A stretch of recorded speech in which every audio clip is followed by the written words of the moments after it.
नमः।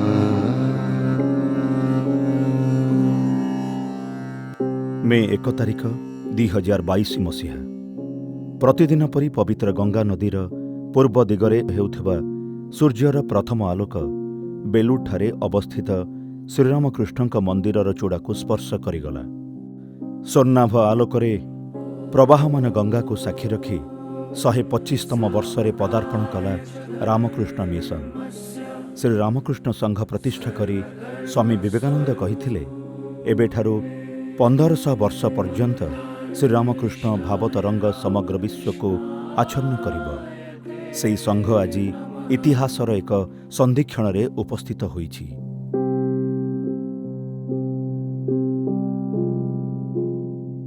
श्रीरामकृष्ण नरेन को कहिथिले, तू मते कांधरे बोही नहीं जेउठारे रखिबु मु सेइठारे ही रहिबि। स्वामी विवेकानंद निजे 1898 मसीहा फेब्रुआरी 27 तारिखरे नीलांबर बाबूंक उद्यान गृहरु श्रीरामकृष्णंकर पवित्र भस्मास्ति संबलित आत्माराम पात्रटिकु कांधरे बोही नहीं मठ पाई निर्दिष्ट नुआ जमी उद्देश्य यात्रा कले। गंगा कूଳରେ अवस्थित जमीरे एई पात्रटिकु स्थापन करी पूजा कले।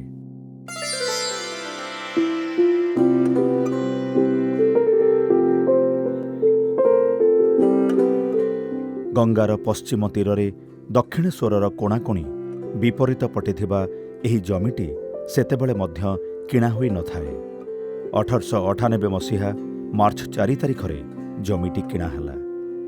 1898 मसीहा डिसेम्बर 9 तारिखरे बेलूरर एही स्थायी जमी को मठ स्थानांतरित हैला। आज रामकृष्ण मठ और मिशनर जो विश्वव्यापी कार्यकलाप चली ताहार मुख्य कार्यालय हेउछि एही बेलूर मठ। विश्वर 24 देशरे 256 शाखा रही, जो शाखागुड़िक श्री रामकृष्णଙ୍କ भावधारा विस्तार करिबारे सदा तत्पर। एहा मध्यरु 119 मठ केन्द्र और 137 मिशन केन्द्र केवल आम देशरे ही 27 राज्य 191 शाखा निरंतर लोकंकर कल्याण पई कार्य करि चलिछि। आत्मार स्वरूप उपलब्धि करी मोक्ष प्राप्ति करबा ही सन्यासीर लक्ष्य।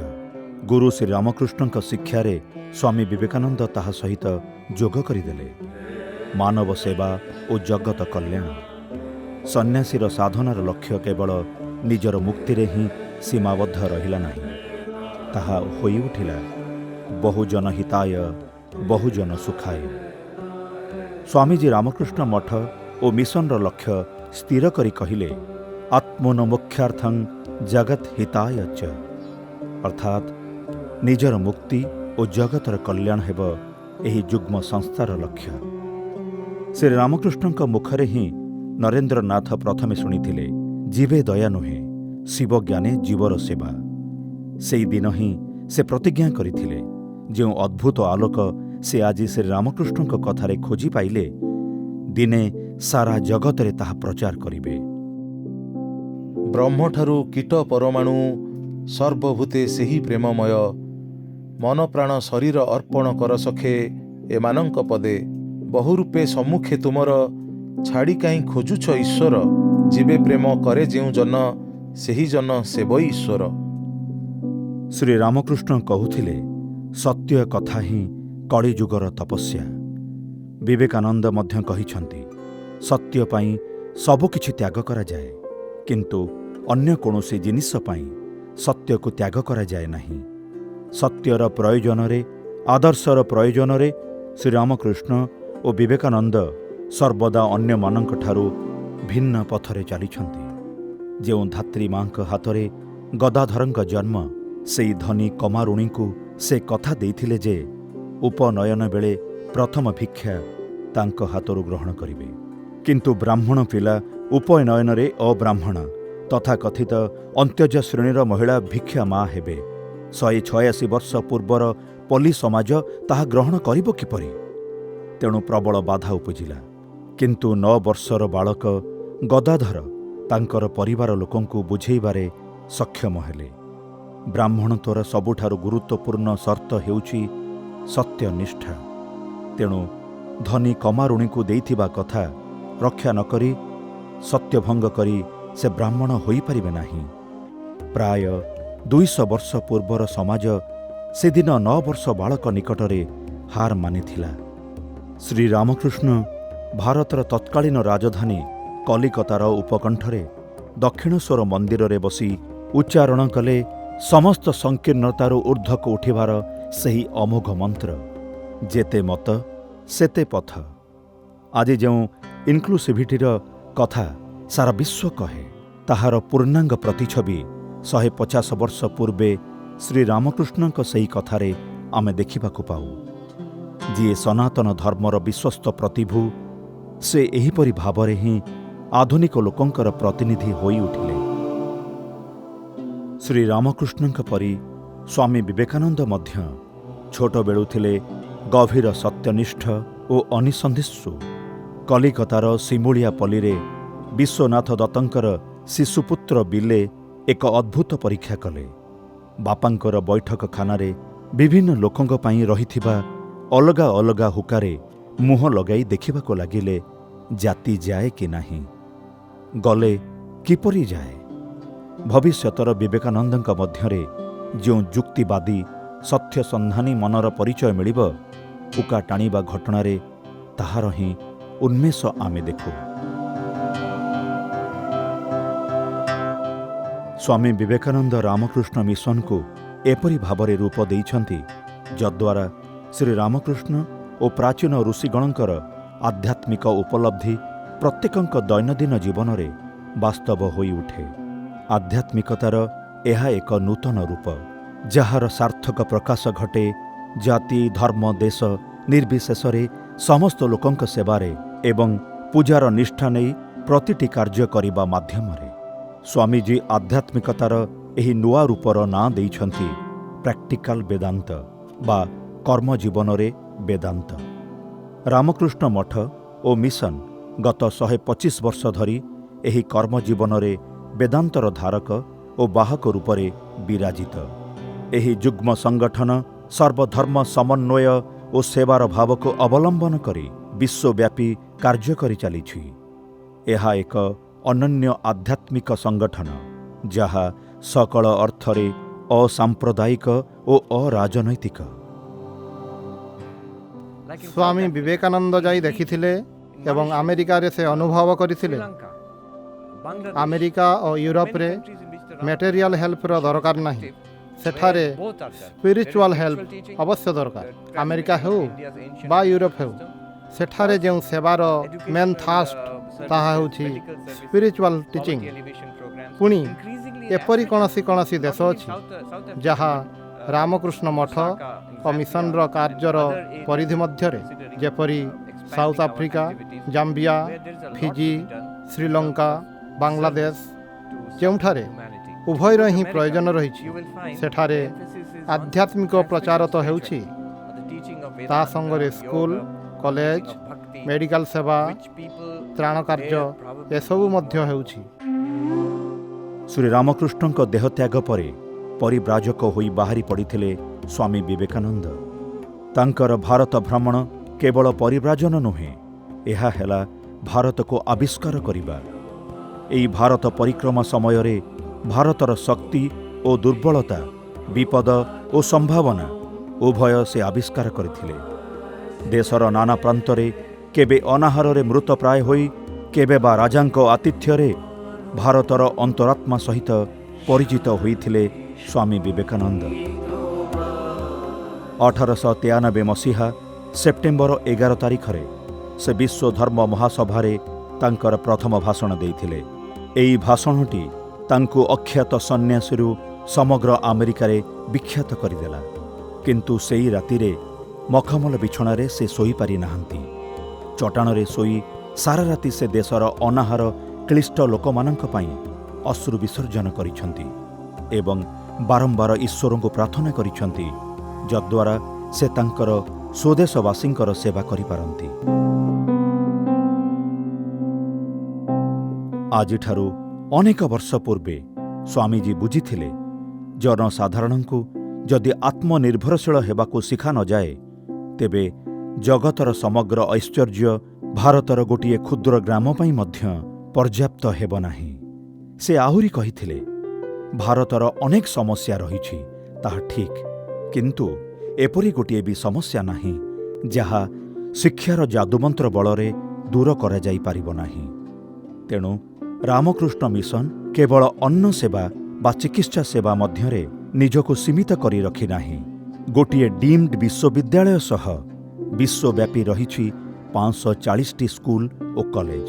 एहा छड़ा रहिछि 1056टी नैश स्कूल, नॉन फॉर्मल स्कूल और कोचिंग सेंटर। स्वामीजी निवेदितांक माध्यमरे नारी शिक्षार विस्तार रे विशेष उद्योगी होइथिले। ए जुगरे संपूर्ण पुरुष मठ होई मध्य रामकृष्ण मठ और मिशनर बहु शिक्षा प्रतिष्ठान रे बालक मानक सहित बालिका माने मध्य समान सुजोगरे शिक्षित हेउछंती। 2020-21 शिक्षा वर्षरे मठ और मिशनर विभिन्न शिक्षानुष्ठानर छात्र संख्या 83,331 एवं छात्री संख्या 50,220।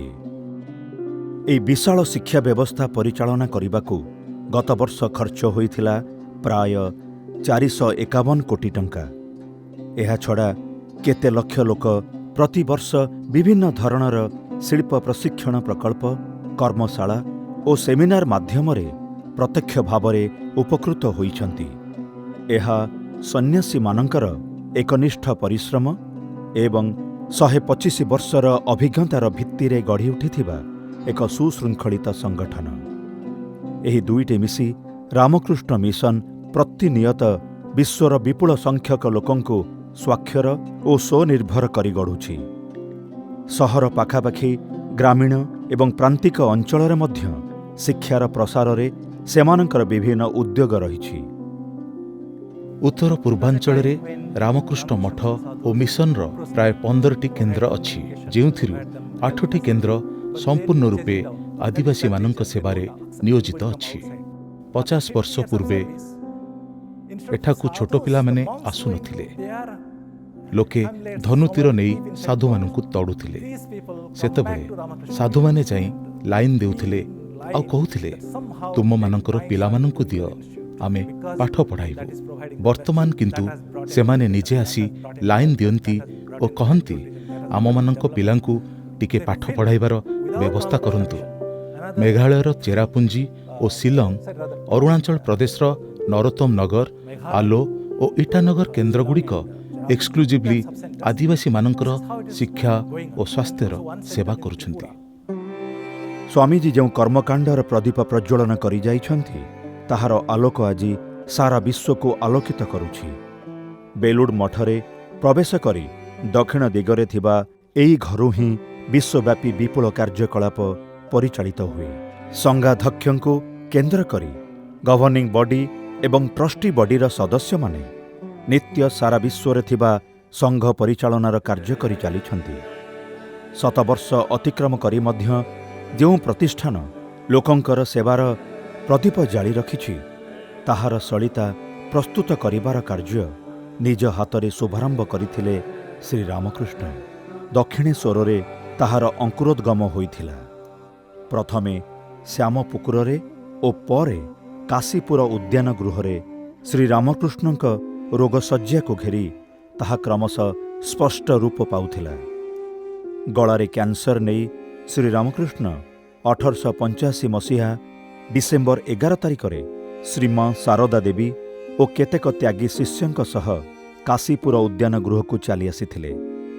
एठारे नरेंद्र और अन्यान्य युवक शिष्य माने श्री रामकृष्णଙ୍କ सेवा और निज निजर आध्यात्मिक साधनारे जो भावरे मग्न होइथिले सेथिरु रामकृष्ण मठर सूचना स्पष्ट होई उठिथिला।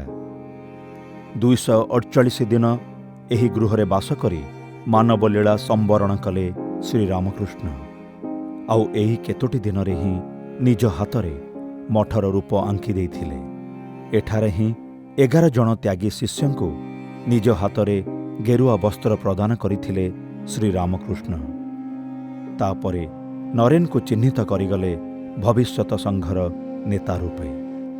एई समयरे दिन पर दिन नरेन को डाकी संगठन किपरि हेब, किपरि ताहा परिचालना करिबाकु हेब ସେ ସମ୍ପର୍କରେ ନାନା ଉପଦେଶ ଶ୍ରୀରାମକୃଷ୍ଣ ଦେଉଥିଲେ।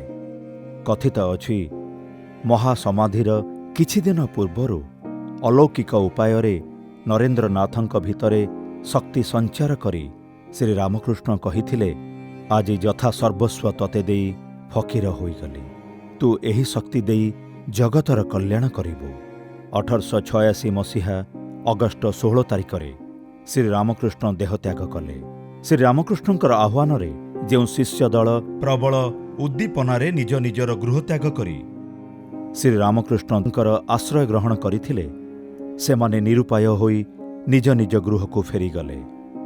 ଶ୍ରୀରାମକୃଷ୍ଣଙ୍କ ଜୀବନର ଶେଷ କେତୋଟି ମାସରେ ଯେଉଁ ରାମକୃଷ୍ଣ ସଂଘଟି ଧୀରେ ଧୀରେ ଗଢ଼ି ଉଠୁଥିଲା, ତାହା ହଠାତ୍ ଯେପରି ହଜିଗଲା। କିନ୍ତୁ 23 ବର୍ଷ ବୟସ୍କ ନରେନ୍ଦ୍ରନାଥ ଘରକୁ ଫେରିଯାଇଥିବା ଗୁରୁଭାଇମାନଙ୍କ ଘରକୁ ଯାଇ ସେମାନଙ୍କର ଅନ୍ତରର ବୈରାଗ୍ୟ ଅଗ୍ନିକୁ ଉଦ୍ଦୀପିତ କରିବାକୁ ଲାଗିଲେ।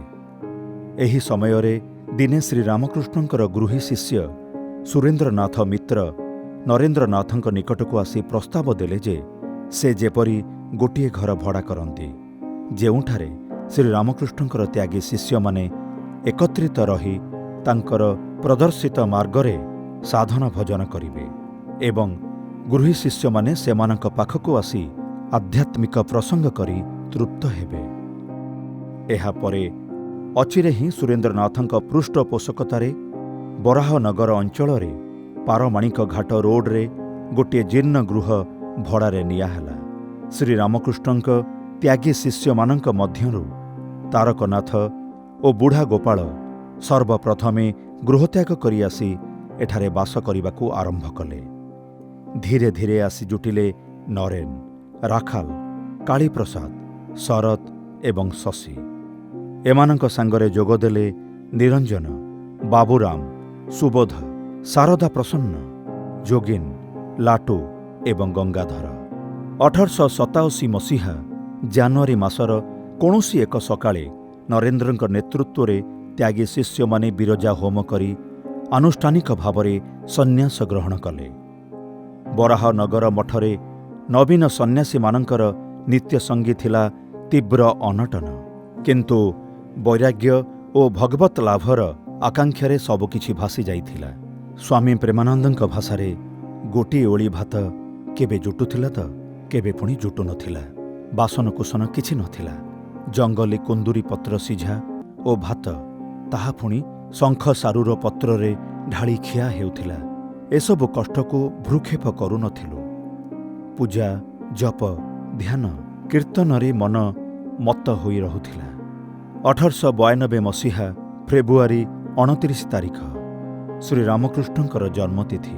ତାହାର କେତେକ ଦିନ ପୂର୍ବେ ମଠ ବରାହନଗରରୁ ଆଲାମ ବଜାରର 59 ନମ୍ବର ରାମଚନ୍ଦ୍ର ବାଗ୍ଚି ଲେନ୍କୁ ଉଠି ଆସିଲା। ଆମେରିକାରୁ ଆଲାମ ବଜାର ମଠର ଗୁରୁଭାଇମାନଙ୍କ ଉଦ୍ଦେଶ୍ୟରେ ସ୍ୱାମୀଜୀ 1894 ମସିହା ମାର୍ଚ୍ଚ 19 ତାରିଖରେ ପ୍ରଥମ ଚିଠି ଲେଖିଲେ।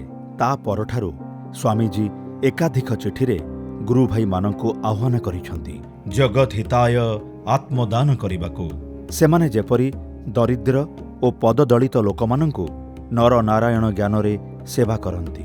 ସେମାନଙ୍କର କର୍ତ୍ତବ୍ୟ ହେବ ନାରୀ ପୁରୁଷ ନିର୍ବିଶେଷରେ ପ୍ରତିଟି ମନୁଷ୍ୟର ପ୍ରଥମେ ଅନ୍ନ କଷ୍ଟ ଦୂର କରିବା ଓ ତତ୍ପରେ ସମସ୍ତଙ୍କୁ ଶିକ୍ଷାଦାନ କରିବା। ସେହି ଶିକ୍ଷା ମଧ୍ୟରେ ଧର୍ମ ଓ ବିଜ୍ଞାନର ଇତିବାଚକ ଦିଗଗୁଡ଼ିକ ଏକା ସଙ୍ଗରେ ରହିବ।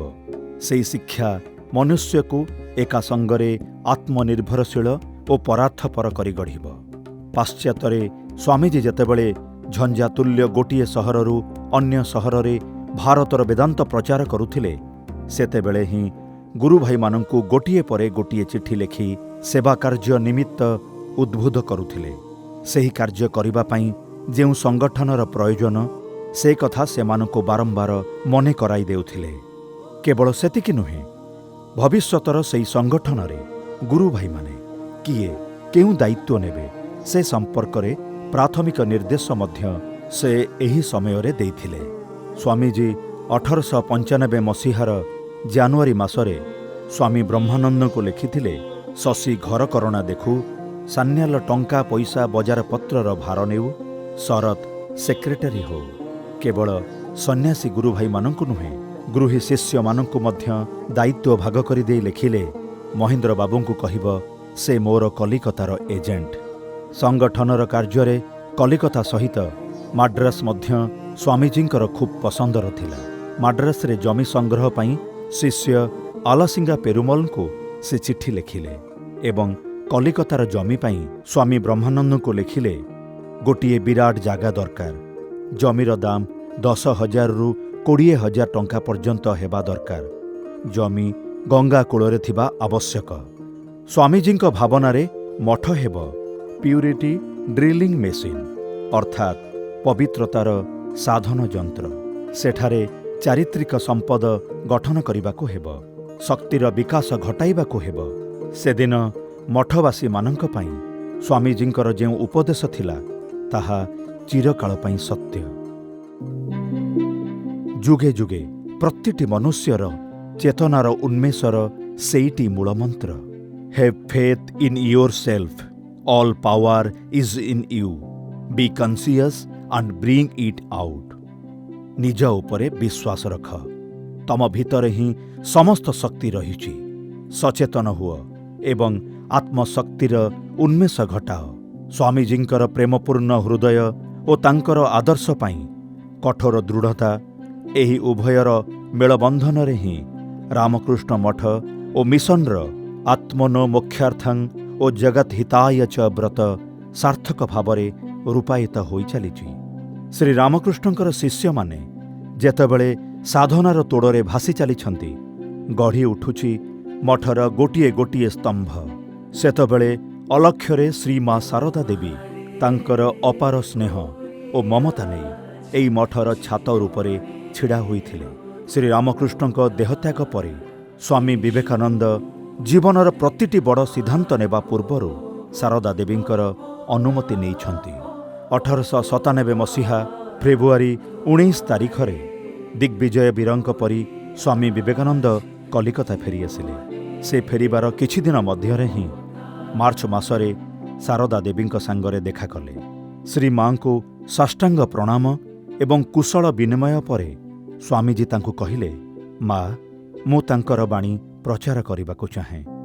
ସେଥିପାଇଁ ଯେତେ ଶୀଘ୍ର ସମ୍ଭବ ଗୋଟିଏ ସଂଘ ସ୍ଥାପନ କରିବାକୁ ଚାହେଁ, କିନ୍ତୁ ଯେତେ ଶୀଘ୍ର ତାହା କରିବାକୁ ଚାହୁଁଛି, ସେତେ ଶୀଘ୍ର ତାହା ପାରୁନାହିଁ ବୋଲି କଷ୍ଟ ପାଉଛି। ଶ୍ରୀମା ଉତ୍ତରରେ କହିଲେ, ଦୃଢ଼ ନିଶ୍ଚୟ ଭାବରେ ଜାଣିବ ଯେ ଠାକୁର ଅତି ଶୀଘ୍ର ତମର ଇଚ୍ଛା ପୂରଣ କରିବେ। ଦେଖିବ, ଅଳ୍ପ ଦିନ ଭିତରେ ହିଁ ତୁମର ଭାବ କାର୍ଯ୍ୟକାରୀ ହେଉଛି। ଶାରଦା ଦେବୀଙ୍କର ଏହି କେତୋଟି ସରଳ କଥାରେ ସ୍ୱାମୀଜୀଙ୍କର ମନର ସକଳ ଦ୍ୱିଧା ଓ ଦ୍ୱନ୍ଦ୍ୱ କଟିଗଲା। ଠାକୁରଙ୍କର ଇଚ୍ଛା ସମ୍ପର୍କରେ ତାଙ୍କର ଆଉ କୌଣସି ସଂଶୟ ରହିଲା ନାହିଁ।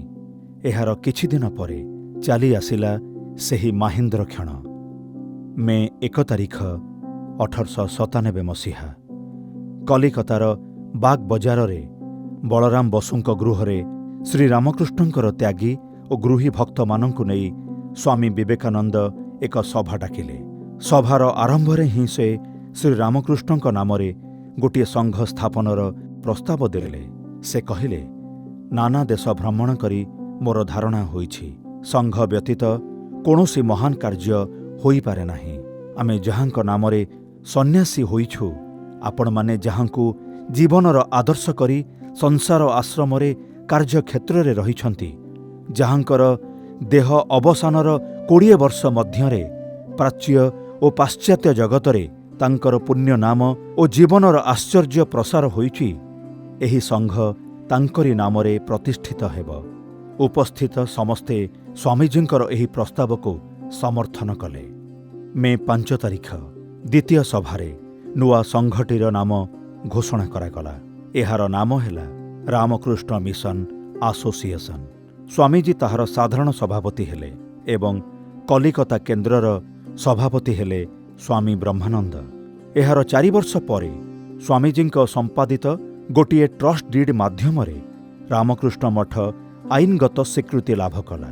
1909 ମସିହା ମେ 4 ତାରିଖରେ ରାମକୃଷ୍ଣ ମିଶନ ଆସୋସିଏସନ ଗୋଟିଏ ରେଜିଷ୍ଟର୍ଡ ସୋସାଇଟି ରୂପେ ଆଇନ ଅନୁସାରେ ସ୍ୱୀକୃତି ଲାଭ କଲା।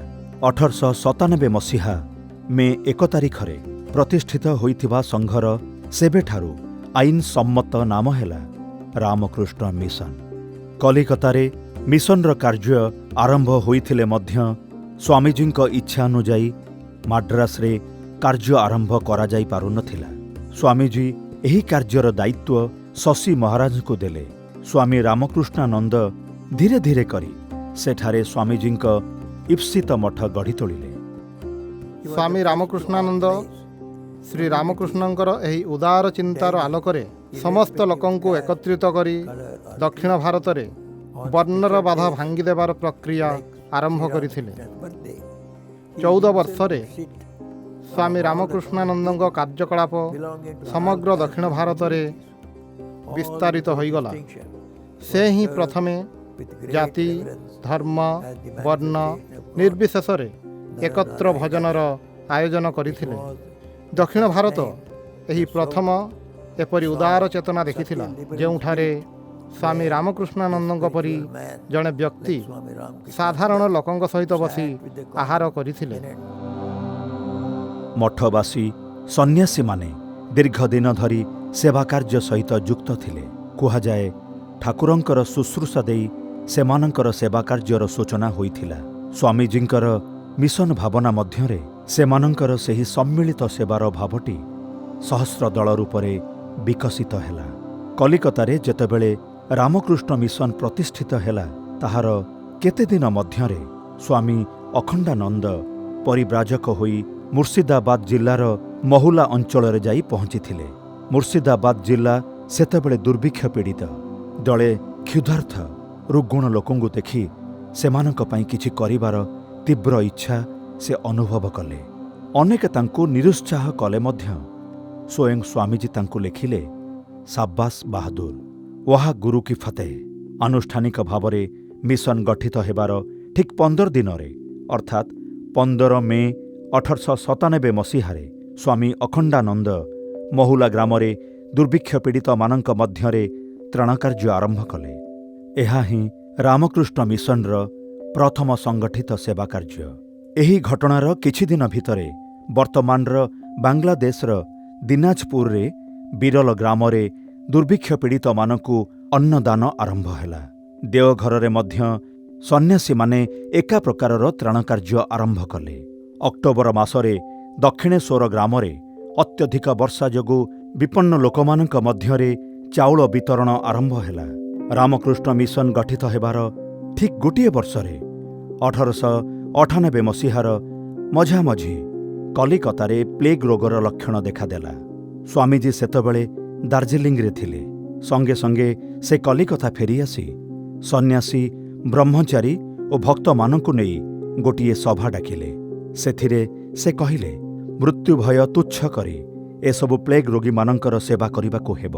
ଏମାନଙ୍କର ସେବା କରିବାକୁ, ଔଷଧ ଦେବାକୁ ଓ ଚିକିତ୍ସା କରିବାକୁ ଆମର ନୂଆ ମଠର ଜମି ମଧ୍ୟ ଯଦି ବିକ୍ରି କରିଦେବାକୁ ହୁଏ, ଆମର ଜୀବନ ମଧ୍ୟ ଯଦି ବିସର୍ଜନ କରିଦେବାକୁ ହୁଏ, ସେଥିପାଇଁ ଆମେ ପ୍ରସ୍ତୁତ। ପରବର୍ତ୍ତୀ 2 ବର୍ଷ ରାମକୃଷ୍ଣ ମିଶନ ପକ୍ଷରୁ ପ୍ଲେଗ୍ ରୋଗୀଙ୍କ ସେବାର ଦାୟିତ୍ୱ ଦିଆଯାଇଥିଲା ସ୍ୱାମୀଜୀଙ୍କର ଶିଷ୍ୟ ସ୍ୱାମୀ ସଦାନନ୍ଦ ଓ ଶିଷ୍ୟା ଭଗିନୀ ନିବେଦିତାଙ୍କୁ। ନିଜର ପ୍ରାଣକୁ ଭ୍ରୂକ୍ଷେପ ନ କରି ଏହି 2 ଜଣ ଯେଉଁ ସେବା କରିଥିଲେ, ତାହା ପୌରାଣିକ କାହାଣୀର ମର୍ଯ୍ୟାଦା ପାଇବାକୁ ଯୋଗ୍ୟ। ଚାରିଦିଗରେ ଏହି ଭାବରେ ସେବାବ୍ରତର ଗୋଟିଏ ଗୋଟିଏ ପ୍ରଦୀପ ଜଳି ଉଠୁଥିଲା। 1900 ମସିହାରେ ସ୍ୱାମୀଜୀଙ୍କର ଯିବେ ପ୍ରେମ କରେ ଯେଉଁ ଜନ, ସେଇ ଜନ ସେବଇ ଈଶ୍ୱର ବାଣୀଟି ପଢ଼ି କେତେଜଣ ଯୁବକ କାଶୀର ଅସହାୟ ବିଧବାମାନଙ୍କ ମଧ୍ୟରେ ସେବା କାର୍ଯ୍ୟ ଆରମ୍ଭ କଲେ। ସ୍ୱାମୀଜୀ ସ୍ୱୟଂ ସେହି ସେବା କାର୍ଯ୍ୟ ଦେଖିବାକୁ ଗଲେ। ଏଥିରେ ଖୁସି ହୋଇ ସେହି ପ୍ରତିଷ୍ଠାନର ନାମ ଦେଲେ ହୋମ୍ ଅଫ୍ ସର୍ଭିସ୍। ସ୍ୱାମୀ କଲ୍ୟାଣାନନ୍ଦ ଓ ସ୍ୱାମୀ ନିଶ୍ଚୟାନନ୍ଦ ମିଶି ହରିଦ୍ୱାରର ବିଭିନ୍ନ କୁଟୀରରେ ଯାଇ ଅସହାୟ ଓ ଅସୁସ୍ଥ ସାଧୁମାନଙ୍କର ସେବା କରିବାକୁ ଲାଗିଲେ। ରାମକୃଷ୍ଣ ମିଶନର ସାଧୁମାନଙ୍କର ଏହି ସେବାକୁ ଉତ୍ତର ଭାରତର ପ୍ରାଚୀନପନ୍ଥୀ ସାଧୁମାନେ ପ୍ରଥମେ ଭଲ ଭାବରେ ଗ୍ରହଣ କରିନଥିଲେ। ଏହି ସାଧୁମାନଙ୍କୁ ସେମାନେ ମେହେନ୍ତର ସାଧୁ ବୋଲି କହୁଥିଲେ। କିନ୍ତୁ ଦୁର୍ନାମର ଭୟରେ ପଛଘୁଞ୍ଚା ନ ଦେଇ ରାମକୃଷ୍ଣ ମିଶନର ସନ୍ନ୍ୟାସୀମାନେ ରୋଗୀ ନାରାୟଣଙ୍କର ସେବାରେ ଅବିଚଳ ରହିଲେ। ପରେ ସେମାନଙ୍କର ସେବା କାର୍ଯ୍ୟ ଉତ୍ତରାଖଣ୍ଡର ସନ୍ନ୍ୟାସୀ ସମାଜରେ ଗଭୀର ରେଖାପାତ କଲା। ମୁର୍ସିଦାବାଦର ମହୁଲା ଗ୍ରାମରେ ଦୁର୍ଭିକ୍ଷର ତ୍ରାଣ କାର୍ଯ୍ୟ ଶେଷ ହେବାରୁ ସେହି ବର୍ଷ ହିଁ ଅର୍ଥାତ୍ 1897 ମସିହାର ଶେଷ ଭାଗରେ କେତେଜଣ ଅନାଥ ଶିଶୁଙ୍କୁ ନେଇ ସ୍ୱାମୀ ଅଖଣ୍ଡାନନ୍ଦ ଗୋଟିଏ ଆଶ୍ରମ ସ୍ଥାପନ କଲେ। ଏହା ହିଁ ରାମକୃଷ୍ଣ ମିଶନର ପ୍ରଥମ ଶାଖା କେନ୍ଦ୍ର। ପାଶ୍ଚାତ୍ୟର ବୃହତ୍ତମ ଧର୍ମ ମହାସଭାର ମଞ୍ଚରେ ଛିଡ଼ା ହୋଇ ସ୍ୱାମୀ ବିବେକାନନ୍ଦ ଯେଉଁ ସର୍ବଧର୍ମ ସମଭାବର କଥା କହିଥିଲେ, ତାହାର ହିଁ ବାସ୍ତବ ରୂପାୟନ ରାମକୃଷ୍ଣ ମିଶନର ଏହିସବୁ ସେବା କାର୍ଯ୍ୟ ମଧ୍ୟରେ ଆମେ ଦେଖିବାକୁ ପାଉ। ଯେପରି ବିଭିନ୍ନ ଧର୍ମର ମନୁଷ୍ୟ ନିର୍ବିଚାରରେ ମିଶନର ସେବାର ସୁଫଳ ପାଇଛନ୍ତି, ସେହିପରି ବିଭିନ୍ନ ଧର୍ମ ବିଶ୍ୱାସୀ ମନୁଷ୍ୟ ଆଗେଇ ଆସି ମାନବତାର ଏହି ଆନନ୍ଦ ଯଜ୍ଞରେ ଯୋଗ ଦେଇଛନ୍ତି। 1897 ମସିହା ଜୁନ୍ 12 ତାରିଖରେ କଲିକତାରେ ବିରାଟ ଭୂମିକମ୍ପ ହେଲା। ସେଥିରେ ଆଲମ ବଜାର ମଠର ଘରଟି ମଧ୍ୟ କ୍ଷତିଗ୍ରସ୍ତ ହେଲା। ଘରର କାନ୍ଥ ବିଭିନ୍ନ ସ୍ଥାନରେ ଫାଟିଯିବାରୁ ଘର ପରିବର୍ତ୍ତନ କରିବାକୁ ପଡ଼ିଲା। 48 ଲାଲାବାବୁ ସାୟର ରୋଡର ଗଙ୍ଗା ପାର୍ଶ୍ୱରେ ଥିବା ନୀଳାମ୍ବର ମୁଖୋପାଧ୍ୟାୟଙ୍କ ଉଦ୍ୟାନ ଗୃହ ମାସିକ 85 ଟଙ୍କା ଭଡ଼ାରେ ନିଆହେଲା। 1898 ମସିହା ଫେବୃଆରୀ 13 ତାରିଖରେ ଆଲମ ବଜାରରୁ ମଠ ନୀଳାମ୍ବର ବାବୁଙ୍କ ଉଦ୍ୟାନ ଗୃହକୁ ସ୍ଥାନାନ୍ତରିତ ହେଲା। 1898 ମସିହା ଫେବୃଆରୀ 3 ତାରିଖରେ ବେଲୁଡ଼ଠାରେ 1001 ଟଙ୍କା ମଠ ଜମିର ଅଗ୍ରିମ ମୂଲ୍ୟ ଦିଆଗଲା। ମଠ ଓ ମିଶନ ସର୍ବୋପରି ସ୍ୱାମୀଜୀଙ୍କ ସ୍ୱପ୍ନକୁ ବାସ୍ତବାୟିତ କରିବାକୁ ଦେଶ ବିଦେଶରେ ସ୍ୱାମୀଜୀଙ୍କର ଅଗଣିତ ଭକ୍ତ ପ୍ରତ୍ୟକ୍ଷ ବା ପରୋକ୍ଷ ଭାବରେ ଆଗେଇ ଆସିଥିଲେ। ସେମାନଙ୍କ ମଧ୍ୟରେ ଅନ୍ୟତମ ହେଲେ ଚିଲିର ଜଣେ ବ୍ରିଟିଶ ମହିଳା ଫ୍ରାନ୍ସିସ୍ ହେନେରିଏଟା ମୁଲର। ସେ ଆଗେଇ ଆସି 39,000 ଟଙ୍କା ଦାନ କଲେ। ସେହି ଅର୍ଥରେ ହିଁ 1898 ମସିହା ମାର୍ଚ୍ଚ 4 ତାରିଖରେ ମଠ ଓ ମିଶନର ସ୍ଥାୟୀ ଗୃହ ନିର୍ମାଣ ପାଇଁ ବେଲୁଡ଼ର ଗଙ୍ଗା କୂଳରେ ପ୍ରାୟ 7.5 ଏକର ଜମି କିଣା ହେଲା। ଜମିଟିର ପୂର୍ବ ପ୍ରାନ୍ତରେ ବହି ଚାଲିଛି ଗଙ୍ଗା। ଆଖପାଖରେ ଅନେକ ଗଛ, ତା ମଧ୍ୟରେ ଥିଲା ଏହି ଆମ୍ବ ଗଛଟି ମଧ୍ୟ। ଏହା ଆଜି ସ୍ୱାମୀଜୀଙ୍କର ଆମ୍ବ ଗଛ ନାମରେ ପରିଚିତ।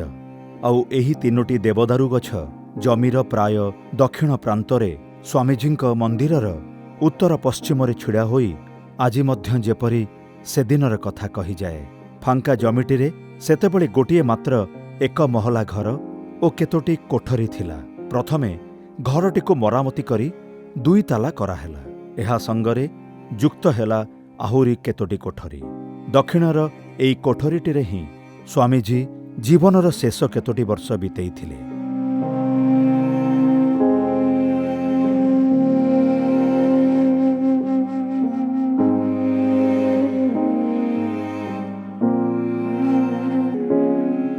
ଏହାର ପାଖାପାଖି ଆଉ ଗୋଟିଏ 2 ତାଲା ଘର ତିଆରି ହେଲା। ତାହାର 2 ତାଲାରେ ମଠର ନୂଆ ଠାକୁର ଘର ହେଲା। 1898 ମସିହା ଡିସେମ୍ବର 9 ତାରିଖରେ ଏହି ମନ୍ଦିରରେ ହିଁ ଶ୍ରୀରାମକୃଷ୍ଣଙ୍କର ନିତ୍ୟ ପୂଜାର ପ୍ରବର୍ତ୍ତନ ହୋଇଥିଲା। ଗର୍ଭ ମନ୍ଦିରଟି 20 ଫୁଟ ଲମ୍ବା ଓ 11 ଫୁଟ ଚଉଡ଼ା। ପଶ୍ଚିମ ଦିଗରେ ଶ୍ୱେତ ପଥରର ବେଦୀ। କାନ୍ଥରେ ବିଭିନ୍ନ ପ୍ରକାରର କାରୁକାର୍ଯ୍ୟ। କାଠର ସିଂହାସନରେ ଠାକୁରଙ୍କର ଫଟୋ ରଖି ପୂଜା କରାଯାଉଥିଲା। ଏଠାରେ ହିଁ ବେଦୀ ମଧ୍ୟରେ ଥିଲା ଆତ୍ମାରାମର ପାତ୍ର। ମଠ ସ୍ଥାୟୀ ଭାବରେ ଏଠାକୁ ସ୍ଥାନାନ୍ତରିତ ହେବା ପରେ ଠାକୁରଙ୍କର ନିତ୍ୟ ପୂଜା ସହିତ ମଝିରେ ମଝିରେ କିଛି ଉତ୍ସବ ଆଦି ମଧ୍ୟ ହେଉଥିଲା। 1901 ମସିହାରେ ସ୍ୱାମୀଜୀ ବେଲୁଡ଼ ମଠରେ ଦୁର୍ଗା ପୂଜା କରିବାର ସିଦ୍ଧାନ୍ତ ନେଲେ। ରଘୁନନ୍ଦନଙ୍କ ସ୍ମୃତି ଗ୍ରନ୍ଥ ଆଣି ସ୍ୱାମୀଜୀ ନିଜେ ତାହା ଅଧ୍ୟୟନ କଲେ, ଯଦ୍ୱାରା ନିଖୁଣ ଶାସ୍ତ୍ରବିଧି ମାନି ପୂଜା କରାଯାଏ। ତାପରେ ପ୍ରତିମା ଆଣି ନିର୍ଦ୍ଦିଷ୍ଟ ତିଥିରେ ମହା ଧୁମ୍ଧାମ୍ ସହକାରେ ପୂଜା ସମ୍ପନ୍ନ ହେଲା। ପୂଜାର ସଂକଳ୍ପ ଶ୍ରୀ ଶ୍ରୀ ମା ଶାରଦା ଦେବୀଙ୍କ ନାମରେ ହୋଇଥିଲା। ସେବେଠାରୁ ସେହି ଧାରା ରାମକୃଷ୍ଣ ମିଶନର ପ୍ରତିଟି କେନ୍ଦ୍ରରେ ଚାଲିଆସୁଛି। ସେ ଥରକ ମଠର ପୂଜାରେ ବେଲୁଡ଼ ଓ ସନ୍ନିହିତ ଅଞ୍ଚଳର ସମସ୍ତ ହିନ୍ଦୁମାନଙ୍କୁ ଆମନ୍ତ୍ରଣ କରାହୋଇଥିଲା। ସେହି ଅଞ୍ଚଳର ଅନେକଙ୍କର ଏତେ ଦିନ ସନ୍ଦେହ ଥିଲା ରାମକୃଷ୍ଣ ମିଶନ ହିନ୍ଦୁ ପ୍ରତିଷ୍ଠାନ କି ନୁହେଁ। ଏଠାରେ ପରମ ନିଷ୍ଠା ସହକାରେ ଶାସ୍ତ୍ରବିହିତ ଦୁର୍ଗାପୂଜା ସମ୍ପନ୍ନ ହେବାର ଦେଖି ସମସ୍ତଙ୍କର ସେହି ସନ୍ଦେହ ଚିରଦିନ ପାଇଁ ଦୂରୀଭୂତ ହେଲା।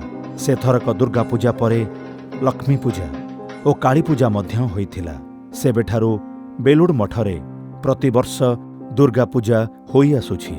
1881 ମସିହା ଶ୍ରୀରାମକୃଷ୍ଣ ସେତେବେଳେ ଦକ୍ଷିଣେଶ୍ୱର ଆଲୋକିତ କରି ଅବସ୍ଥାନ କରୁଥାନ୍ତି। ସେହି ବର୍ଷ ତାଙ୍କର କେତେଜଣ ଭକ୍ତ ମିଶି ଠାକୁରଙ୍କର ଆବିର୍ଭାବ ଉତ୍ସବ ପାଳନ କରିଥିଲେ। 1899 ମସିହାରେ ମଠର ନିଜସ୍ୱ ଜମିରେ ପ୍ରଥମ ଥର ଶ୍ରୀରାମକୃଷ୍ଣଙ୍କ ଜନ୍ମ ମହୋତ୍ସବ ପାଳନ କରାଗଲା। ବେଲୁଡ଼ ମଠର ପ୍ରାଚୀନ ନଥିରୁ ଜଣାଯାଏ ସେଥରକ ସେହି ଉତ୍ସବରେ ଅଳ୍ପାଧିକ 25,000 ଲୋକଙ୍କର ସମାଗମ ହୋଇଥିଲା।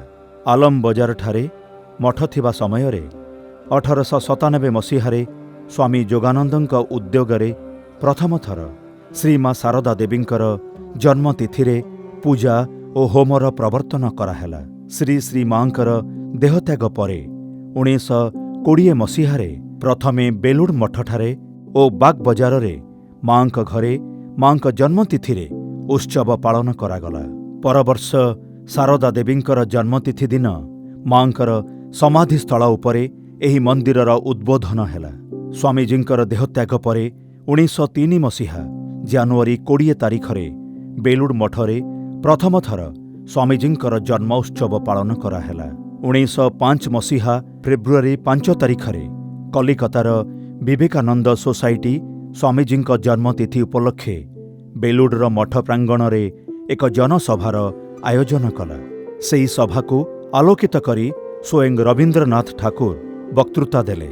ଠାକୁର ମା ସ୍ୱାମୀଜୀଙ୍କ ଜନ୍ମତିଥି ଉଦ୍ଯାପନ ଆଜି ମଧ୍ୟ ଅକ୍ଷୁର୍ଣ୍ଣ ରୂପେ ଚାଲିଆସୁଛି। ମଠ ମିଶନର ପ୍ରତିଟି ଶାଖା କେନ୍ଦ୍ରରେ ଅଗଣିତ ଭକ୍ତଙ୍କର ଅଂଶଗ୍ରହଣରେ ପ୍ରତିବର୍ଷ ସେହି ଉତ୍ସବ ଲୋକଙ୍କର ମିଳନମେଳା ହୋଇଉଠେ। ଦୁର୍ଗା ପୂଜା ଓ କାଳୀ ପୂଜା ମଧ୍ୟ ବେଲୁଡ଼ ମଠ ଛଡ଼ା ବହୁ ଶାଖା କେନ୍ଦ୍ରରେ ପାଳିତ ହୁଏ। ଏହାଛଡ଼ା ସନ୍ନ୍ୟାସୀ ବ୍ରହ୍ମଚାରୀମାନଙ୍କଠାରୁ ବିଭିନ୍ନ ଧର୍ମଗ୍ରନ୍ଥରୁ ପାଠ, ଶାସ୍ତ୍ର ଆଲୋଚନା ଓ ଠାକୁର ମା ସ୍ୱାମୀଜୀଙ୍କ ଜୀବନ କଥା ଶୁଣିବା ପାଇଁ ପ୍ରାୟ ପ୍ରତିଟି ଶାଖା କେନ୍ଦ୍ରରେ ପ୍ରତିଦିନ ଅପରାହ୍ନ ବା ସନ୍ଧ୍ୟାରେ ବହୁ ଲୋକ ଉପସ୍ଥିତ ହୁଅନ୍ତି। ବିଭିନ୍ନ ସମୟରେ ଯୁବ ସମ୍ମେଳନ ଓ ଭକ୍ତ ସମ୍ମେଳନ ମଧ୍ୟ ଆୟୋଜିତ ହୁଏ। ଜନସାଧାରଣ ଏହି ଭାବରେ ମଠ ମିଶନର କେନ୍ଦ୍ରଗୁଡ଼ିକ ମାଧ୍ୟମରେ ସଂସାରର ସୀମା ମଧ୍ୟରେ ରହି ଅସୀମର ସନ୍ଧାନ କରିବାର ସୁଯୋଗ ପାଇଥାନ୍ତି।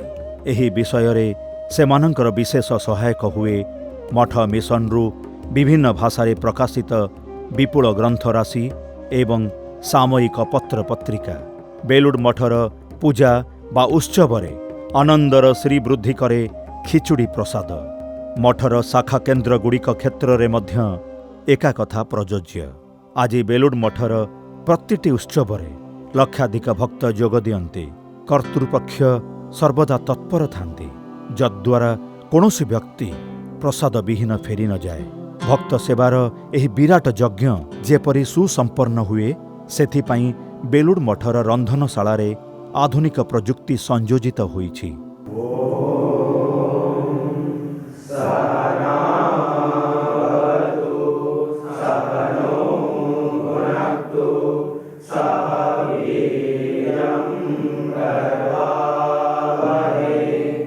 ବେଲୁଡ଼ ମଠର ବେଦ ବିଦ୍ୟାଳୟ ସ୍ୱାମୀଜୀଙ୍କର ପ୍ରାଚୀନ ଗୁରୁକୁଳ ବ୍ୟବସ୍ଥାର ଶିକ୍ଷା ମନ୍ଦିରର ଭାବନାରୁ ତିଆରି ହୋଇଛି। ଏଠାରେ ବ୍ୟାକରଣ, କାବ୍ୟ, ଅଳଙ୍କାର, ସ୍ମୃତି, ଭକ୍ତିଶାସ୍ତ୍ର, ଦର୍ଶନ, ବିଜ୍ଞାନ, ଇଂରାଜୀ ଆଦି ଶିକ୍ଷା ଦିଆଯାଏ। ଶରତଚନ୍ଦ୍ର ଚକ୍ରବର୍ତ୍ତୀ ଲେଖିଛନ୍ତି, ସ୍ୱାମୀଜୀ ଯେତେବେଳେ ମଠରେ ରହୁଥିଲେ ସେତେବେଳେ କୌଣସି ଦିନ ଗୀତା, କୌଣସି ଦିନ ଭାଗବତ, କୌଣସି ଦିନ ବା ଉପନିଷଦ ଓ ବ୍ରହ୍ମସୂତ୍ର ଭାଷ୍ୟର ଆଲୋଚନା ହେଉଥିଲା। ସ୍ୱାମୀଜୀ ମଧ୍ୟ ପ୍ରାୟ ପ୍ରତିଦିନ ସେଠାରେ ଉପସ୍ଥିତ ରହି ବିଭିନ୍ନ ପ୍ରଶ୍ନର ମୀମାଂସା କରିଦେଉଥିଲେ। ତାଙ୍କର ଶାସନ ସର୍ବଦା ଶିରୋଧାର୍ଯ୍ୟ କରି ସମସ୍ତେ ତତ୍ପ୍ରବର୍ତ୍ତିତ ନିୟମ ଅନୁସରଣ କରି ଚାଲୁଥିଲେ। ଆଜି ମଧ୍ୟ ମଠର ସାଧୁ ଓ ବ୍ରହ୍ମଚାରୀମାନଙ୍କର ଦୈନନ୍ଦିନ ସୂଚୀ, ଆହାର, ନିଦ୍ରା, ସ୍ୱାଧ୍ୟାୟ, ଧ୍ୟାନ ଇତ୍ୟାଦି ସେହି ସୁଶୃଙ୍ଖଳ ନିୟମ ମାନି ଚାଲେ। ସ୍ୱାମୀଜୀ 1897 ମସିହାରେ ଏହା ପ୍ରତିଷ୍ଠା କଲେ। ତାହାର ଠିକ୍ 5 ବର୍ଷ ପରେ 1902 ମସିହାରେ ତାଙ୍କର ଦେହତ୍ୟାଗ ହେଲା। ଇତିମଧ୍ୟରେ 120 ବର୍ଷ ବିତି ଯାଇଛି। ବର୍ତ୍ତମାନ ରାମକୃଷ୍ଣ ମଠ ଓ ମିଶନର ଅନେକ ଗୁଡ଼ିଏ କେନ୍ଦ୍ର ଭାରତ ଓ ଭାରତ ବାହାରେ ରହିଛି। କାର୍ଯ୍ୟତଃ ରାମକୃଷ୍ଣ ମଠ ଓ ମିଶନର କେତେକାଂଶରେ ବାହ୍ୟ ପରିବର୍ତ୍ତନ ଘଟିଛି, କିନ୍ତୁ ଆଦର୍ଶଗତ ଦିଗରୁ ଆମେ ଆଦୌ ଆପୋଷ କରିନାହୁଁ, ଯଦ୍ୱାରା ରାମକୃଷ୍ଣ ମିଶନ ସଠିକ୍ ମାର୍ଗରେ ରହେ। ସେଥିପାଇଁ ସ୍ୱାମୀଜୀ ମିଶନର ପ୍ରତିଷ୍ଠା ପରେ ମଠ ଓ ମିଶନର ସନ୍ନ୍ୟାସୀମାନଙ୍କ ପାଇଁ ଏକ ନିୟମାବଳୀ ନିଜେ ପ୍ରଚଳନ କରିଯାଇଛନ୍ତି। ଏହି ନିୟମଗୁଡ଼ିକ ଆମ ପାଇଁ ବେଦତୁଲ୍ୟ। ସେଗୁଡ଼ିକ ଅନୁସରଣ କରି ଆମେ ଚାଲୁ। କାର୍ଯ୍ୟତଃ ଆମେ ବିପଥଗାମୀ ହେବାର ସମ୍ଭାବନା ଖୁବ୍ କମ୍। ରାମକୃଷ୍ଣ ମଠ ଓ ମିଶନର କାର୍ଯ୍ୟକଳାପ ବେଲୁଡ଼ରେ ସ୍ଥାୟୀ ହେବା ପରେ ଅନ୍ୟତମ ପ୍ରଧାନ କାର୍ଯ୍ୟ ଥିଲା ସେଠାରେ ବିଶାଳ ଆକାରରେ ଶ୍ରୀରାମକୃଷ୍ଣଙ୍କର ମନ୍ଦିର ଗଢ଼ିବା। ସ୍ୱାମୀଜୀ ଚାହିଁଥିଲେ ଶ୍ରୀରାମକୃଷ୍ଣଙ୍କ ମନ୍ଦିରରେ ସବୁ ଧର୍ମର ଉପାସନା ସ୍ଥଳର ସ୍ଥାପତ୍ୟ ଶୈଳୀର ସମ୍ମିଳନ ହେବ। ଯିଏ ସର୍ବଧର୍ମ ସମନ୍ୱୟର ଉଦ୍ଗାତା, ତାଙ୍କର ମନ୍ଦିରର ସ୍ଥାପତ୍ୟ ଶୈଳୀରେ ମଧ୍ୟ ସର୍ବଧର୍ମ ସମନ୍ୱୟର ଭାବ ରହିବ। ସେ ତାଙ୍କର ମନୋଭାବ ଗୁରୁଭାଇ ସ୍ୱାମୀ ବିଜ୍ଞାନାନନ୍ଦଜୀଙ୍କ ପାଖରେ ପ୍ରକାଶ କରିଥିଲେ। ସ୍ୱାମୀଜୀଙ୍କ ଭାବ ଅନୁଯାୟୀ ସେ 3ଟି ନକ୍ସା ପ୍ରସ୍ତୁତ କରିଥିଲେ। ସେଥିରୁ ଗୋଟିଏ ନକ୍ସାକୁ ସ୍ୱାମୀଜୀ ଅନୁମୋଦନ କଲେ। ପରବର୍ତ୍ତୀ ସମୟରେ ତାହାକୁ ଅବଲମ୍ବନ କରି ହିଁ ବେଲୁଡ଼ ମଠର ଶ୍ରୀରାମକୃଷ୍ଣ ମନ୍ଦିର ନିର୍ମିତ ହୋଇଛି। ଏହି ମନ୍ଦିରର ସ୍ଥାପତ୍ୟ ଶୈଳୀ ବିଶ୍ୱାୟନ ଭାବନାର ଏକ ଅଭିନବ ପ୍ରକାଶ। ମନ୍ଦିର, ମସଜିଦ୍, ଗିର୍ଜା ଏବଂ ବୌଦ୍ଧ ମଠର ସମନ୍ୱୟ ଏହି ମନ୍ଦିରର ସ୍ଥାପତ୍ୟରେ ଦେଖାଯାଏ। ମନ୍ଦିରର ମୂଳ ପ୍ରବେଶ ଦ୍ୱାରଟି ସାଞ୍ଚିର ସ୍ତୂପର ଶୈଳୀରେ ନିର୍ମିତ। ତାହା ଉପରେ ସ୍ୱାମୀଜୀଙ୍କ ଦ୍ୱାରା ପ୍ରସ୍ତୁତ ରାମକୃଷ୍ଣ ମଠ ଓ ମିଶନର ପ୍ରତୀକଟି ଖୋଦାଇ କରାହୋଇଛି। ସମ୍ପୂର୍ଣ୍ଣ ଉପର ଅଂଶରେ ମୋଗଲ ଓ ରାଜପୁତ ଶୈଳୀ ସଙ୍ଗରେ ମିଶିଛି ବଙ୍ଗଳାର 8 ଚାଳର ଶୈଳୀ। ନାଟ ମନ୍ଦିରଟି ବୌଦ୍ଧ ଚୈତ୍ୟଗୃହର ଶୈଳୀରେ ତିଆରି ହୋଇଛି। ପ୍ରତିଟି ସ୍ତମ୍ଭ କାରୁକାର୍ଯ୍ୟ ଖଚିତ। ଗର୍ଭଗୃହର 3 ପାର୍ଶ୍ୱରେ ରହିଛି ନବଗ୍ରହର ମୂର୍ତ୍ତି। ଗୋଆଲିୟରର ମାନମନ୍ଦିରରୁ ଫତେପୁର ସିକ୍ରି, ସେଣ୍ଟ ପିଟର୍ସ ଚର୍ଚ୍ଚରୁ Santa Maria del Fiore Belur ମଠର ସ୍ଥାପତ୍ୟରେ ମିଶିଛି। ଗର୍ଭଗୃହର କେନ୍ଦ୍ରସ୍ଥଳରେ ପ୍ରସ୍ଫୁଟିତ ଶ୍ୱେତ ପଦ୍ମାସନରେ ରହିଛି ସମାଧିସ୍ଥ ଶ୍ରୀରାମକୃଷ୍ଣଙ୍କର ଶ୍ଵେତ ଶୁଭ୍ର ମୂର୍ତ୍ତି। ଏହି ମୂର୍ତ୍ତିଟି ତିଆରି କରିଛନ୍ତି ଭାସ୍କର ଗୋପେଶ୍ୱର ପାଲ। ତଳେ ଥିବା ପ୍ରସ୍ତର ବେଦୀର 3 ପାର୍ଶ୍ୱରେ 3ଟି ପରମହଂସର ପ୍ରତୀକ ଖୋଦାଇ କରାହୋଇଛି, ଯାହାର ନକ୍ସା ନନ୍ଦଲାଲ ବସୁ ଅଙ୍କନ କରିଥିଲେ।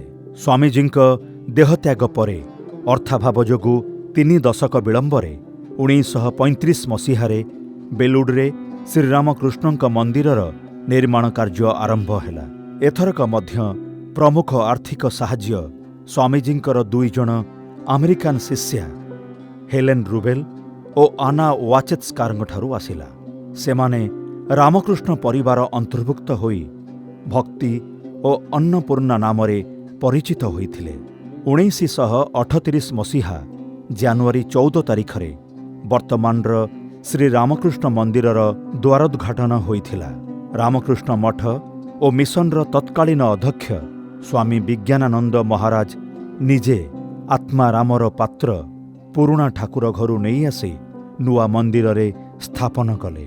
ସେବେଠାରୁ ପ୍ରତିଦିନ ଦେଶ ବିଦେଶର ଅଗଣିତ ଲୋକ ଅନ୍ତରର ପ୍ରଣତି ଜଣାଇବାକୁ ଏଠାକୁ आसन्ति।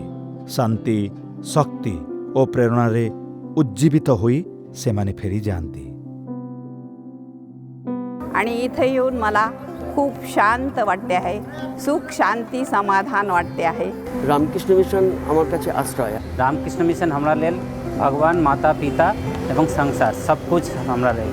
இந்த இடம் ரொம்ப அமைதியாகவும் ரொம்ப மனசுக்கு நிம்மதியாகவும் இருக்கு। It's a ray of light where we get knowledge as well as wisdom. बेलुड मठरे विश्वायनर स्पर्श केवल मंदिरर स्थापत्य शैली नुहे, ताहा सर्वत्र देखिबाकु मिले। बेलुड मठर दैनंदिन पूजारे साधारण लोकंक पई विशेष आकर्षण हेउची ସନ୍ଧ୍ୟାଳତି। ଶ୍ରୀରାମକୃଷ୍ଣଙ୍କ ଆଳତି ସଙ୍ଗରେ ସମବେତ କଣ୍ଠରେ ବୋଲା ହୁଏ ଏକ ଭାବଗମ୍ଭୀର ଆଳତି ଭଜନ। ଖଣ୍ଡନ ଭବବନ୍ଧନ ଜଗବନ୍ଦନ ବନ୍ଦିତୋମାଇ। ସଂସ୍କୃତ ପ୍ରଧାନ ଏହି ବଙ୍ଗଳା ଭଜନଟି ସ୍ୱୟଂ ସ୍ୱାମୀ ବିବେକାନନ୍ଦ ରଚନା କରିଥିଲେ। 1898 ମସିହାରେ ଠାକୁରଙ୍କ ଜନ୍ମତିଥିରେ ସ୍ୱାମୀଜୀ ଏହି ଭଜନଟି ଗାଇ ସନ୍ଧ୍ୟାଳତି କଲେ। ଆଉ ସମବେତ କଣ୍ଠରେ ଯେତେବେଳେ ଏହି ଆଳତି ଭଜନ ବୋଲା ହୁଏ ସେତେବେଳେ ତାହା ସଙ୍ଗୀତ ପ୍ରେମୀମାନଙ୍କ କାନରେ ବିଶ୍ୱ ସଙ୍ଗୀତର ଆବେଗ ସୃଷ୍ଟି କରେ। ଯଦି ଏହା ସମ୍ପୂର୍ଣ୍ଣ ଇମନ ରାଗରେ ହୁଅନ୍ତା ତାହେଲେ କୁହାଯାଇଥାନ୍ତା ସେ ଗୋଟିଏ ଭାରତୀୟ ରାଗ ନିର୍ବାଚନ କରି ସେହି ରାଗର ଉତ୍ତର ଭାରତୀୟ ଓ ଦକ୍ଷିଣ ଭାରତୀୟ ଶୈଳୀ ଯୁକ୍ତ କରି ବ୍ୟବହାର କରିଛନ୍ତି। ଉତ୍ତର ଭାରତରେ ଯେଉଁ ରାଗଟି ଇମନ, ଦକ୍ଷିଣ ଭାରତରେ ତାହା କଲ୍ୟାଣୀ। ତାହା ସାଙ୍ଗରେ ଆବର୍ତ୍ତନ ଶେଷରେ ବାରମ୍ବାର ଲୟ ବୃଦ୍ଧି ହେବା ଦକ୍ଷିଣ ଭାରତୀୟ ସଙ୍ଗୀତରେ ଏକ ଶାସ୍ତ୍ରୀୟ ପ୍ରଥା। ରାଗମ୍, ତାଳମ୍, ପଲ୍ଲବୀ ଦୁଇଟି ଧୈବତର ବ୍ୟବହାରରେ ମୂଳ ଗୀତଟିରେ ଲାଗେ ପାଶ୍ଚାତ୍ୟ ସଙ୍ଗୀତର ସ୍ପର୍ଶ। ପାଶ୍ଚାତ୍ୟ ସଙ୍ଗୀତରେ ଯେପରି ଆମେ ଦେଖୁ ସ୍କେଲର ବାହାରର କୌଣସି ସ୍ୱରକୁ କେବେ କେବେ ବ୍ୟବହାର କରାହୁଏ ମୂଳ କମ୍ପୋଜିସନକୁ ଆହୁରି ଶକ୍ତିଶାଳୀ ଓ ମନଗ୍ରାହୀ କରିବା ଲାଗି। ତାପରେ ସେହି ସ୍ୱରଟିକୁ କେନ୍ଦ୍ର କରି ସୁନ୍ଦର ଭାବରେ ସମନ୍ୱୟ କରାହୁଏ। ବାସ୍ତବିକ ଏହି ଗୀତଟି ବିଶ୍ୱ ସଙ୍ଗୀତର ନିଦର୍ଶନ। କେବଳ ସ୍ଥାପତ୍ୟ ଶୈଳୀ ବା ସଙ୍ଗୀତ ଚିନ୍ତା ନୁହେଁ, ଏହି ଯୁଗ୍ମ ସଂଘକୁ ସ୍ୱାମୀ ବିବେକାନନ୍ଦ ଯେଉଁ ଭାବରେ ପରିଚାଳନା କରିଯାଇଛନ୍ତି ଏବଂ ଏହାର ଭବିଷ୍ୟତ ସମ୍ପର୍କରେ ସେ ଯେଉଁ ସବୁ ପଥ ନିର୍ଦ୍ଦେଶ ଦେଇଯାଇଛନ୍ତି ତାହାର ପ୍ରତିଟି କ୍ଷେତ୍ରରେ ତାଙ୍କର ବିଶ୍ୱାୟନର ଭାବନା ସୁସ୍ପଷ୍ଟ।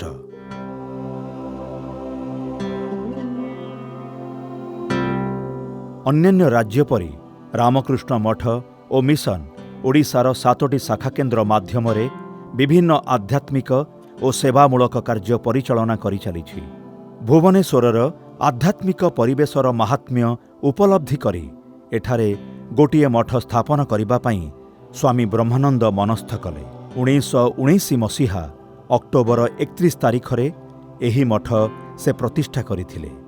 ଭୁବନେଶ୍ୱରକୁ ସ୍ୱାମୀ ବ୍ରହ୍ମାନନ୍ଦ ଗୁପ୍ତ କାଶୀ ବୋଲି କହୁଥିଲେ। ମଠର ପୁରୁଣା ମନ୍ଦିରଟି ସଂସ୍କାର କରାଯାଇ 1996 ମସିହାରେ ଶ୍ରୀରାମକୃଷ୍ଣଙ୍କର ଏକ ମର୍ମର ମୂର୍ତ୍ତି ସ୍ୱାମୀ ରଙ୍ଗନାଥାନନ୍ଦଜୀଙ୍କ ଦ୍ୱାରା ପ୍ରତିଷ୍ଠିତ ହେଲା। ଏଠାରେ ଶ୍ରୀରାମକୃଷ୍ଣ, ଶ୍ରୀମା ଶାରଦା ଦେବୀ ଓ ସ୍ୱାମୀ ବିବେକାନନ୍ଦଙ୍କର ନିତ୍ୟ ପୂଜା, ଆଳତି ଓ ସେମାନଙ୍କର ଜନ୍ମୋତ୍ସବ ଇତ୍ୟାଦି ପାଳିତ ହୁଏ।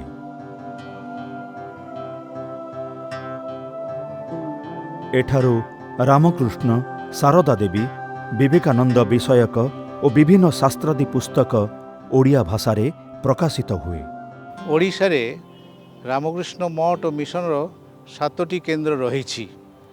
ସେଥିରୁ ଭୁବନେଶ୍ୱରରେ ସର୍ବପ୍ରଥମ ରାମକୃଷ୍ଣ ମଠ ପ୍ରତିଷ୍ଠିତ ହୋଇଥିଲା। ଏହି କେନ୍ଦ୍ରଟି ରାମକୃଷ୍ଣ ମିଶନର ପ୍ରଥମ ଅଧ୍ୟକ୍ଷ ସ୍ୱାମୀ ବ୍ରହ୍ମାନନ୍ଦଜୀ ମହାରାଜ ପ୍ରତିଷ୍ଠା କରିଥିଲେ 1919 ମସିହାରେ। ଏହି କେନ୍ଦ୍ରগুলি ମାଧ୍ୟମରେ ସେବା କାର୍ଯ୍ୟ ଚାଲେ, ଆଧ୍ୟାତ୍ମିକ କର୍ମସୂଚୀ ପରିଚାଳନା ହୋଇଥାଏ। ଏହା ଛଡ଼ା ବନ୍ୟା, ପ୍ରାକୃତିକ ଦୁର୍ଯୋଗ ସମୟରେ ନାନାନ ସେବା କାର୍ଯ୍ୟ ପରିଚାଳିତ ହୋଇଥାଏ। ବିବେକ ପ୍ରଭା ନାମକ ଏକ ଓଡ଼ିଆ ମାସିକ ପତ୍ରିକା ମଧ୍ୟ ପ୍ରକାଶିତ ହୁଏ। ଏହା ବ୍ୟତୀତ ଦାତବ୍ୟ ଚିକିତ୍ସାଳୟ, ବିବେକାନନ୍ଦ ଗ୍ରନ୍ଥାଗାର, ଆଦିବାସୀ ଛାତ୍ରଙ୍କ ପାଇଁ ଏକ ଛାତ୍ରାବାସ, ବିବେକାନନ୍ଦ ଉଚ୍ଚ ବିଦ୍ୟାଳୟ ଆଦି ସେବା କାର୍ଯ୍ୟ ମଧ୍ୟ ଭୁବନେଶ୍ୱର ମିଶନ ପରିଚାଳନା କରିଥାଏ।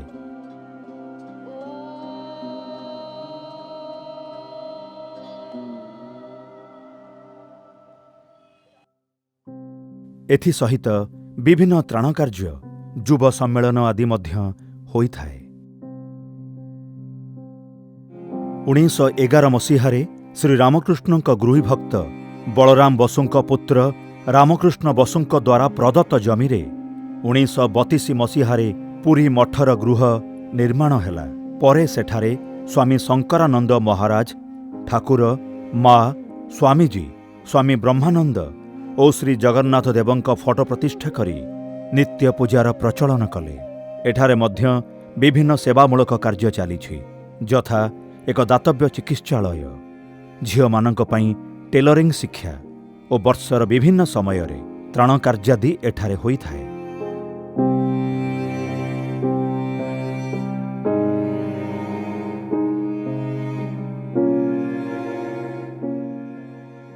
पुरीर रामकृष्ण मिशन आश्रम 1925 मसीहारे केते जन श्रीरामकृष्ण विवेकानंद भावानुरागी भक्तों द्वारा आरंभ होइथिला।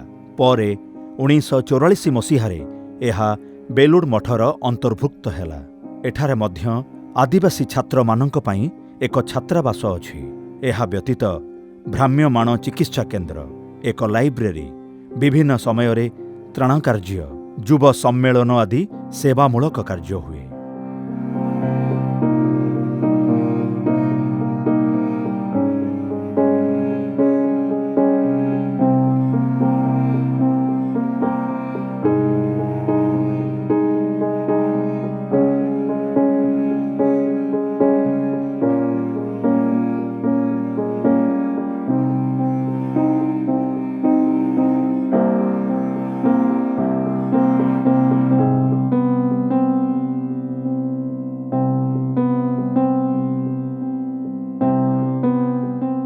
रायगड़ा जिलार हाटमुनिगुड़ार रामकृष्ण मिशन आश्रमटी 2008 मसीहारे ओडिशा सरकार द्वारा प्रदत्त 100 एकर जमीरे प्रतिष्ठित हैला।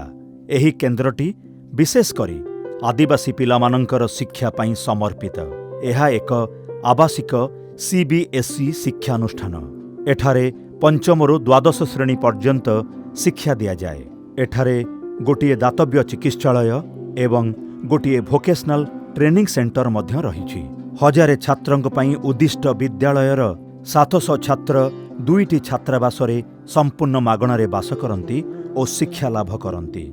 एहा व्यतीत एहा माध्यमरे विभिन्न रिलीफ कार्य, युव सम्मेलन, विभिन्न स्कूलर छात्र छात्री मानक मध्यरे विभिन्न प्रतियोगिता होइथाए और पुरस्कार वितरण करा जाइथाए।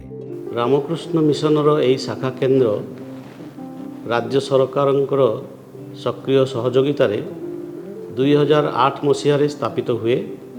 विशेषकर स्थानीय आदिवासी मानकर कल्याण कामना करी एही अंचलर जो आदिवासी माने अछंती सेई मानकर शिक्षा, विशेषकर शिक्षा एवं स्वास्थ्य यारी उन्नति कल्पे एही आश्रमर प्रतिष्ठा।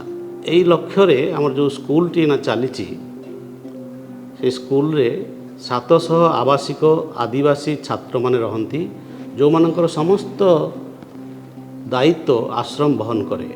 आश्रमर आउ गोटे काम होची रेगुलर बेसिस रे त्राण कार्य, गरीब दुखी मानंकु विभिन्न प्रकार समय रे जाई सेमानकर सुविधा असुविधा बुझी तांकु साहाय्य सहयोगिता करिवा। रामकृष्ण मिशन आश्रम कोठार श्री रामकृष्ण गृही भक्त बलराम बसुଙ୍କ गृहरे अवस्थित। एठारे श्री माँ शारदा देवी 1910 मसीहा डिसेम्बर 5 तारिखରୁ 1911 मसीहा फेब्रुआरी 8 तारिख पर्यंत रहिथिले। 2012 मसीहारे एही आश्रमटी बेलूर मठर अंतर्भुक्त हैला। एठारे गरीब पिलामानंक पई एक कोचिंग सेंटर अछि एवं एहा सहित गोटिए कंप्यूटर ट्रेनिंग सेंटर मध्य रहिछि। बन्या, बात्या आदि समय रे एही आश्रम त्राण कार्य मध्य परिचालना करिथाए।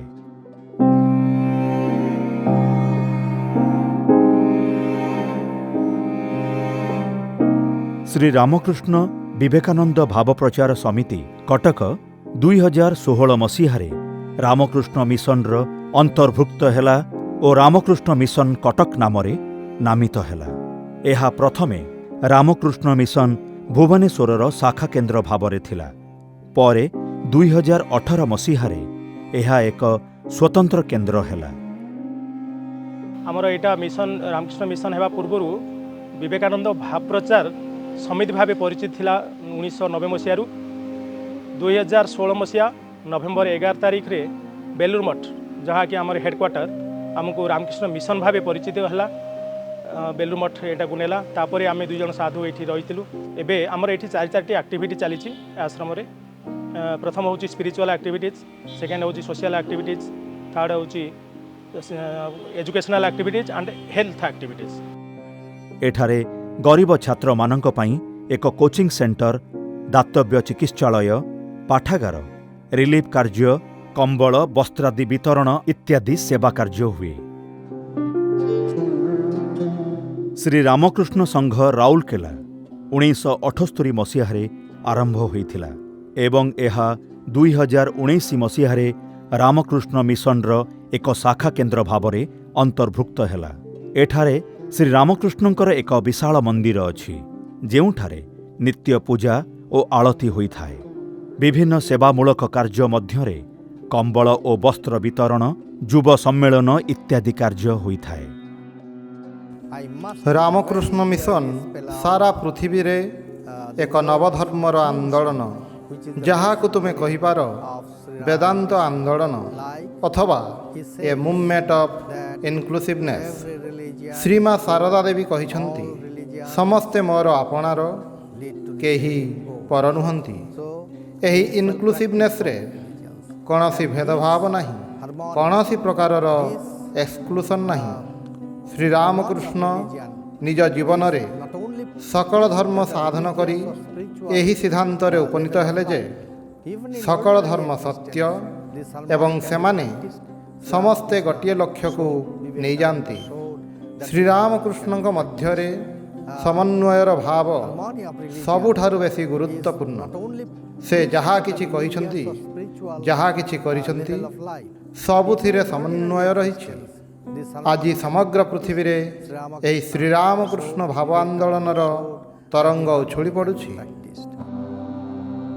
एहार कारण वैचित्रमय विश्वर पश्चातरे जो चिरंतन सत्तार कथा उपनिषदर ऋषिगण कहि जाइछंती, ताहाकु अनुभव करिथिले श्री रामकृष्ण, शारदा देवी, स्वामीजी और तांकर गुरु भाईगण।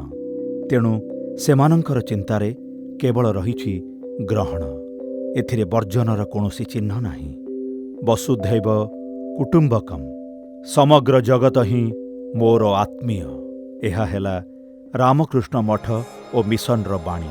शारदा देवींक भाषारे केही पर नुहे, जगत तुमर। शताधिक वर्ष पूर्वे सिमुलिया पल्लीर नरेंद्र दत्त श्रीरामकृष्णक बाणी मध्यरे जो आलोकर इशारा देखिथिले, परवर्ती कालरे स्वामी विवेकानंद भावरे से समग्र जगत को सही आलोकपूर्ण नूतन मार्ग देखाइछंती।